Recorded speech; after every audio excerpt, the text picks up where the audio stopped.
কবর আযাব হয়ে অনেক পাপিষ্ট মুসলিম যারা বিনা তওবায় গিয়েছে, ওই গুনাহগুলি থেকে তওবা করেনি, সংশোধন করেনি খালেস অন্তর থেকে, তারা কঠিন শাস্তি ভোগ করবে কবরে। আর বহু পাপী হবে যারা কিছুদিন, দীর্ঘদিন কবর আযাবের পরে তাদের আযাব স্থগিত হয়ে যাবে, মাফ হয়ে গেছে, মোচন হয়ে গেছে। আর কিছু এমন পাপী আছে মুসলিম সমাজে, তারা মুসলিম, ঈমান ভঙ্গকারী নয়, বড় শিরক বড় কুফরি করে, নাস্তিক নয়, বেনামাজি একবারে নয়, তারপরে তারা মাজার পূজারী নয়, তারা হলুল ওয়াহাদাতুল ওজুদের কুফরি আকিদাই নয়, 12 ইমাম নিষ্পাপ, হ্যাঁ, এই যে শিয়া রাফিজদের আকিদা, এসব কুফরি শিরকি আকিদাও তাদের ছিল না।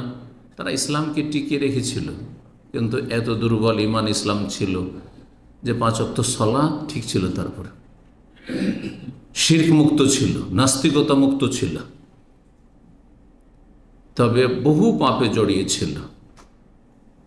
কবর আযাব চলতে চলতে কবর থেকে উঠে হাসর মাঠে হাজির হয়ে যাবে, তবুও তাদের পুরো পাপের শাস্তি সম্পূর্ণ হয়নি, আরও শাস্তি বাকি আছে।